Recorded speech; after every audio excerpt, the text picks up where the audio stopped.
राधे राधे दोस्तों, जय लाल धागे बाबा की। तो आप लोग इस वीडियो को बिल्कुल स्किप मत कीजिएगा, बिल्कुल भी नहीं। इस वीडियो को आपको पूरा देखना है। और अगर आप माँ नहीं बन पा रही हैं, इमोशनली टूट चुकी हैं ना, तो ये वीडियो आपके लिए दोस्तों। प्लीज़ स्किप मत करके इस वीडियो को पूरा देखिएगा, क्योंकि ये वीडियो आपकी शायद ज़िंदगी, आपके सोचने का तरीका, आपके जीने का नज़रिया बदल सकता है। तो मैं आंचल, आप सब मुझे ऑलरेडी जानते हैं। मैं आपको बता दूं कि मैं खुद प्रेगनेंसी प्लान कर रही हूँ। 2 साल से कंटिन्यू मेहनत कर रही हूँ। हर तरीके से मैं मेहनत कर रही हूँ। मैंने अपना ट्रीटमेंट भी लिया है, होम्योपैथिक, एलोपैथिक, आयुर्वेदिक, ऐसा कोई ट्रीटमेंट नहीं है जो मैंने छोड़ा है। मैं बाबा के धाम भी गई हूँ, बाबा का भी ट्रीटमेंट ले रही हूँ, लेकिन अभी तक मुझे सक्सेस नहीं मिली है। 2 बार सक्सेस मिला, लेकिन वो रहा नहीं, तो उसे क्या ही सक्सेस बोलूँ मैं। तो मैं भी आप ही की तरह हूँ, मैं भी आप ही की तरह परेशान हूँ। लेकिन जीवन से हार मान जाना ये किसी परेशानी का हल नहीं है ना। हर महीने मुझे इंतज़ार रहता मेरे कि इस बार मेरा पॉजिटिव आ जाएगा, इस बार मेरा पॉजिटिव आ जाएगा। लेकिन मुझे पीरियड्स आ जाते हैं, और जैसे पीरियड्स आते हैं ना, अंदर से लगता है जैसे कुछ टूट रहा है, कुछ बिखर रहा है। कभी कभी अकेले बैठती हूँ ना, तो एकदम हताश हो जाती हूँ। लगता है कि जीना बेकार है। एकदम मन नहीं करता अब दोस्तों जीने का। सब कुछ है मेरे पास, जैसे आपके पास है, मेरे पास भी है। कोई चीज़ की ईश्वर ने कमी नहीं दी, लेकिन कमी औलाद से कर दी। तो कहते हैं ना कि ईश्वर हर किसी को हर चीज़ नहीं देता है, कहीं ना कहीं कुछ ना कुछ कमी ज़रूर करता है। लेकिन हर चीज़ का एक सही तय समय है। हमारे नसीब में भी बच्चा ज़रूर होगा, हमारे नसीब में भी औलाद ज़रूर होगी, लेकिन सही समय का इंतज़ार करो। हमको लगता है हमारी उम्र हो रही है, हमको लगता है समय रेत की तरह हाथ से फिसल रहा है, लेकिन भगवान के नज़र में उम्र मायने नहीं रखता है। आप अगर 40 के हैं, 45 के हैं, 50 के हैं, 55 के भी हैं, पीरियड आ रहा है आपको, आप माँ ज़रूर बनेंगी। अपना दिल छोटा मत करिए, दूसरों को देख के मत सोचिए बहन। दूसरों के पास अगर औलाद है तो उसके पास और किसी चीज़ की कमी होगी, है ना। हमारे पास जिस चीज़ की कमी है, ईश्वर हमको भी वो चीज़ देगा। मैं खुद उस दर से गुज़र रही हूँ। लेकिन आज ये वीडियो बनाना मुझे बहुत बहुत ज़्यादा ज़रूरी था, क्योंकि बहुत सारे डीएम मैसेजेस मेरे पास में आ रहे हैं कि दीदी मुझे जीने की इच्छा ख़त्म हो गई। हर महीने मुझे पीरियड्स आ जाते हैं, हर महीने कुछ लगता है कि मेरे अंदर टूट रहा है, बिखर रहा है।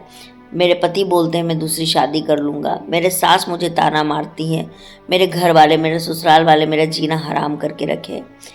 तो मैं सबकी बातें सुनती हूँ, सबकी बातों को समझती हूँ दोस्तों, लेकिन किसी के भी कहने से या किसी के भी बोल देने से आप बांझ नहीं हो जाओगे। अगर जो लोग आपको बांझ बोलता है ना, उनकी सोच बहुत छोटी है। एक औरत सिर्फ बच्चे तक सीमित नहीं है। वो जब पैदा होती है ना, वो एक औरत ही होती है, और वो संपूर्ण औरत होती है। उसे औरत होने के लिए कोई जस्टिफिकेशन देने की ज़रूरत नहीं है कि मैं बच्चा पैदा कर रही हूँ तो मैं औरत हो गई। नहीं, है ना। एक औरत जो होती है वो सृजन होती है। इस पूरी पृथ्वी की सृजन माँ है, दुर्गा माँ, जिसे हम मानते हैं। आप सब भी एक माँ हैं, है ना।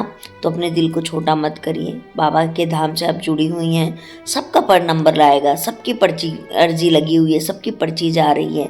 मैं खुद यहाँ पे अर्जी से अर्जी लगाए जा रही हूँ, लगातार अर्जी लग रही है मेरी तरफ से भी, और बहुत सारी बहनों का पॉजिटिव आ भी रहा है। मैं ये नहीं कहती मेरी वजह से, नहीं। कोई इंसान किसी के सुख का वजह तो नहीं बन सकता है ना। बस दुख का ही वजह बनता है इंसान, सुख का वजह नहीं बनता है। लेकिन भगवान की कृपा है कि मैं किसी के दुख की भी वजह नहीं बनी हूँ आज तक। तो दोस्तों, सिंपल सी बात कहूँगी, मेरा भी यही हाल है कि मेरा प्रेगनेंसी प्लान कर करके मैं भी आपकी तरह हताश हो जाती हूँ। लेकिन फिर सोचती हूँ कि क्या जीवन एक प्रेगनेंसी तक ही सीमित है क्या। अगर दोस्तों आपको ऐसा लगता है कि आपको जीने का मन नहीं कर रहा है, या आप बहुत ज़्यादा मेंटल ट्रोमा से गुजर रही हैं, मेंटल डिप्रेशन आपको फील हो रहा है ना, तो आप एक बार एक अच्छे जो डॉक्टर है उनसे जाके मिलिए, अपनी काउंसलिंग कराइए। लेकिन अपने आप को हताश मत करिए। मेरे साथ भी होता है, मुझे भी पीरियड आ गए, क्या करूँ, आ गए तो कुछ नहीं कर सकते हैं। क्या बोले, हर महीने उम्मीद रहती है, हर महीने ईश्वर उम्मीद देता है, लेकिन उम्मीद टूट जाती है। पता नहीं ये उम्मीद का सिलसिला कब तक चलता रहेगा, कब तक दिमाग में ये चीज़ें कौनती रहेगी, पता नहीं। कभी कभी तो मन करता है दोस्तों कि सर फाड़ लूँ मैं अपना मार मार के। और या फिर सोचती हूँ कि कहीं छोड़ के भाग जाऊँ ये सारी चीज़ें, ये सब सब छोड़ दूँ और निकल जाऊँ मैं यहाँ से। लेकिन फिर सोचती हूँ जाऊँगी कहाँ, कहाँ जाऊँ। माँ घर में भी बेटी की शादी के बाद कोई जगह नहीं होती है। चली भी गई 2 दिन, 4 दिन, 10 दिन, 20 दिन, 25 दिन, 1 महीना, उससे ज़्यादा तो नहीं रह सकते हैं। फिर लौट के यहीं आना है। कहाँ जाएंगे, कहीं नहीं जा सकते हम। इसीलिए दोस्तों, अगर आप इतनी ज़्यादा ट्रॉमा में है ना, तो कुछ काम कर लीजिए, जो आपको अच्छा लगता है वो कीजिए, लेकिन अपने आप को इतना टूटने मत दीजिए। क्योंकि आपको बच्चा अगर पैदा करना है ना, तो उसके लिए आपका मेंटल तौर से, फिज़िकल तौर से हेल्दी होना बहुत ज़रूरी है। अगर आपकी हेल्थ बिगड़ गई ना, बहुत मुश्किल है कि फिर आप कंसीव कर पाओगे, है ना। मुझे मेरे डॉक्टर भी यही बात बोलते हैं कि आंचल, आपको किसी भी स्थिति में ना दिमागी तौर से टूटना नहीं है, दिमागी तौर से आपको टूटना नहीं है। आप अपने मेंटल हेल्थ को बहुत अच्छे से रखिए। और मेंटल हेल्थ को ना कोई इतना इम्पोर्टेंट नहीं देता है, सिर्फ देखता है शारीरिक हेल्थ कि मेरा शरीर सही है ना। अरे शरीर से ज़्यादा मेंटल हेल्थ बहुत मायने रखती है। आज के डेट में अगर किसी महिला को पीसीओएस है, पीसीओडी है, या फाइब्रॉइड है, या कुछ भी प्रॉब्लम है, उसकी मेंटल हेल्थ को वो ख़राब कर देता है कि मेरे को तो ये दिक्कत है, मैं कैसे प्रेग्नेंट होंगी, मेरे को तो ये समस्या, मैं प्रेग्नेंट तो हो ही नहीं सकती हूँ, मेरे को तो ऐसा दिक्कत है, मैं कैसे प्रेग्नेंट होंगी। तो फिर आपको बच्चा पैदा करने के लिए स्वस्थ भी तो होना होगा ना। आप इतना टूट जाओगे, आप तो और वीकनेस कर दोगे अपने आप को, और ये सपना सपना ही रह जाएगा। और एक चीज़ मैं बता दूं दोस्तों, कि जिन महिलाओं को नहीं हो रहे हैं बच्चे, उम्र बहुत ज़्यादा हो चुकी है, वो बेबी एडॉप्शन पे भी जा सकती हैं, और साथ ही साथ ट्राई भी कर सकती हैं कि फिर मेरा भी बच्चा हो जाए। मैं तो खुद सोचती हूँ दोस्तों, सच बता रही हूँ, कि मेरे को इस साल नहीं हुआ। आईवीएफ दिमाग में आता है, लेकिन मेरे घर में कोई भी आईवीएफ पसंद नहीं करता है, कि नहीं, हमको आईवीएफ की तरफ नहीं जाना। मैं खुद सोचती हूँ कि मैं एक बच्चा एडॉप्शन ले लूँगी, एक बेटी एडॉप्शन ले लूँगी। बहुत जगह बात करके रखी है मैंने कि मैं एडॉप्शन ले लूँगी। मैं तो इसी साल लेने का सोच रही थी कि कब तक इस तरह कोमा में ज़िंदगी जीते रहेंगे। कम से कम दोस्तों, जीने के लिए कुछ तो होगा, कुछ तो होगा ना।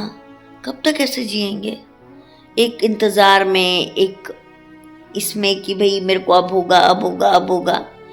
ये जो सोच है ना दोस्तों, कभी ना कभी लगता है ना कि सही में इंसान मर जाएगा। तो इसीलिए मैं आप सबसे एक ही चीज़ बोलूँगी कि आप लोग मुझे यूट्यूब पे देखते हो, वीडियो बनाते देखते हो। मैं अपने आप को बिज़ी रखती हूँ दोस्तों, इसीलिए बहुत ज़्यादा बिज़ी रखती हूँ। मैं कभी भी खुद को फ्री नहीं रखती हूँ। लोग ऐसा नहीं कि मेरी ज़िंदगी में नहीं है जो मुझे बोलते नहीं होंगे, सब बोलते हैं बहुत सारे लोग हैं, लेकिन मैं नहीं ध्यान देती हूँ। कोई फ़ायदा नहीं है ध्यान दे के। दोस्तों, आप बाबा का ट्रीटमेंट ले रहे हैं, लीजिए। अगर आपकी उम्र बहुत ज़्यादा हो गई है तो आप एक बच्चा एडॉप्शन ले सकते हैं, एक बच्चा एडॉप्ट कर लीजिए, साथ ही साथ ट्राई करते रहिए। और अगर आप आईवीएफ जैसे खर्च को आप उठा सकते हैं तो आप आईवीएफ भी ट्राई कर सकते हैं। अगर आपके पास समय बहुत कम है तो आप ज़रूर जा सकते हैं। मैं तो बहुत परेशान हो चुकी हूँ, सही बता रही हूँ। मैं भी बहुत परेशान हो जाती हूँ। कभी कभी सोचती हूँ ना, तो लगता है कि बस अब हो गया, अब नहीं होगा मेरे से। लेकिन फिर दिल से एक आवाज़ आती है कि अगर मैं हो गया, नहीं होगा तो मैं करूँ क्या, फिर मैं क्या करूँ, बताओ क्या करें हम औरतें क्या करें। कुछ है हमारे पास करने लायक कि हम कुछ कर सके? क्या डिसीजन ले हम, कि किस बिना पे डिसीजन ले? क्या हम आईवीएफ अकेले कर सकते हैं? नहीं कर सकते, पैसे लगते हैं। सपोर्टिव फैमिली अगर है तो फिर ज़िंदगी थोड़ी आसान हो जाती है। तो मैं आपको सिर्फ इतना ही बोलूँगी दोस्तों, टेंशन मत लीजिए। एक औरत को संपूर्ण होने के लिए उसका माँ बनेगी तभी संपूर्ण होगी, ऐसा कुछ नहीं है, ठीक है। आप अपने माइंड को डाइवर्ट कीजिए और अपनी ज़िंदगी को अलग नज़रिए से जीने की कोशिश कीजिए।